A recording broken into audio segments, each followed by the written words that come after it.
Sunday, maybe was the first day of my life. You came to my heart, my eyes.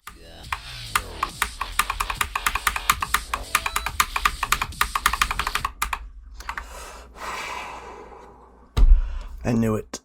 Knew it. I was hopeful, but I knew it.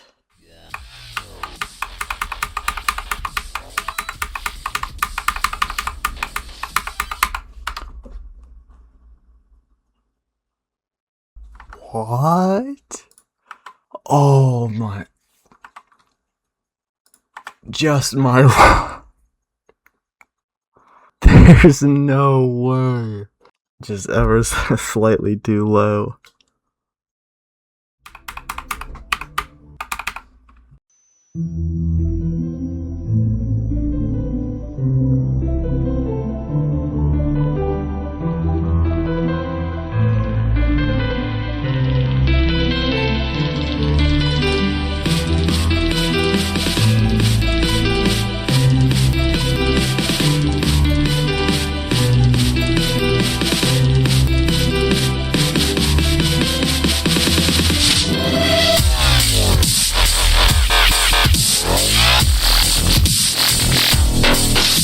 Yeah.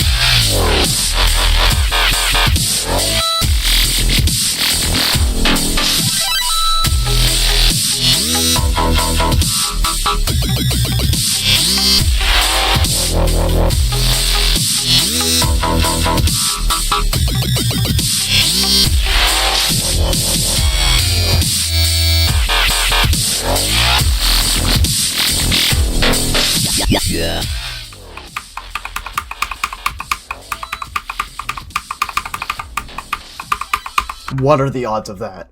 Did you do it? Did you do it? Yes. Cha-chinga! Would you help me wipe some dishes and come Yeah. different way? Cha-chinga! My son just whooped a level. Another one. Yes. Way to go, brother. I survived. Alright, no survivors time. So I've been following Fawxu for a very long time. Basically since I beat FNAF Base back in 2021. And obviously she's most known for FNAF Base and FNAF Cave, but those were actually like Meta Collab levels. I don't exactly know how much she contributed to those, but recently she started making solo, like old Nice Little style levels, and they're really cool. Of course, I've beaten FNAF Base and FNAF Cave, and I did those quite a while ago now, but a while back I beat Clefairy Dust, and that was a really cool level. I really enjoyed the gameplay of that one. I didn't make a video on it, so I beat it way too fast, but very cool level. I checked that out. As of a few months ago, she dropped no survivors, and this is probably like her best level. It is very cool. I think her Nice Little gameplay is some of the best. Of course, I've been historically pretty harsh on FNAF Base and FNAF Cave, but like, there's a reason I keep coming back to these levels. Like, the longevity is crazy. I think they're fun. I play them for that reason. And the iteration of survivors is also really cool. The style's so well done. I think a big reason why I'm drawn to levels like these is that I really like levels that don't pretend to be something they're not. I feel like a lot of levels get really over-decorated or overhyped these days, and they just like, they're doing too much. You know what I mean? I like that we can just have a kind of simple, like, 2.0 almost, like, 9 circles styled level. And it's really sick. I don't know, it just feels like something that should really truly be of that era, especially with, you know, its inspirations like Fawxu and Belendu Vortex. And on the end screen, I think it also mentioned this level called, hold on, I don't even remember what it's called. Golden Flare, that's what it is. I watched a video of it, it is so cool. Seriously, go check it out if you haven't seen it before. But you know what I mean, it's just simple, it's just, you know, cool little level. I hope we continue getting more levels like that, so I think they're really cool.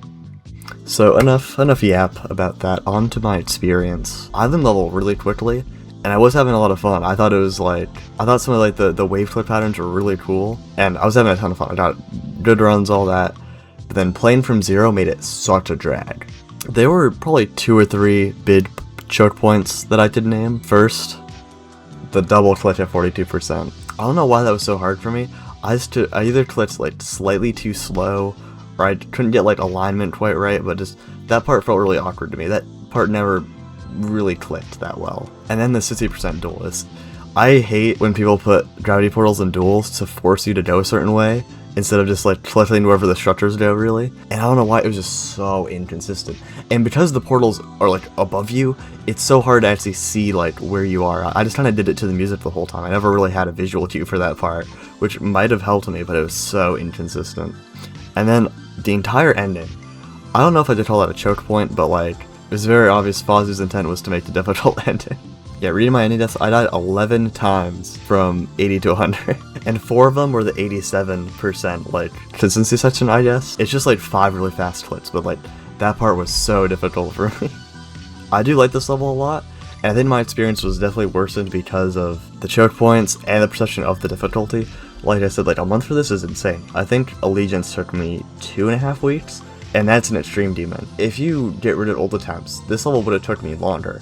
But I have a hard time in my mind just to find that this is Extreme Demon, just because I'm good at Wave. Learning this level, like, approaching this level was not difficult, it was just actually playing it for so long.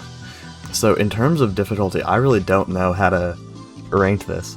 I guess it could be very high Insane Demon or very low Extreme Demon. The consensus seems to be that this could be Extreme Demon. That'd be really cool, actually, because I don't think I have a Extreme Demon on Souls level yet. And of course, there were levels that I had the perception of being extreme at the time of beating them. Like, I thought FNAF game was extreme, which is probably just, like, my skill issue at that time. But now it's like I've overcome that. Now I'm like a lot better, so it's like, is this really as hard as people are saying? But yeah, it probably is. So yeah, honestly, I would highly recommend this level. If you're at or below this level for it, it might own you. Just be wary of that. But I mean, if you've done other extreme demons, this should be fine. If you can do Wave, I think this is a really fun level. I think conceptually it's really great. And yeah, I really enjoyed it for the most part. So that's all from me for now. And I'll see you guys in the next one. Goodbye.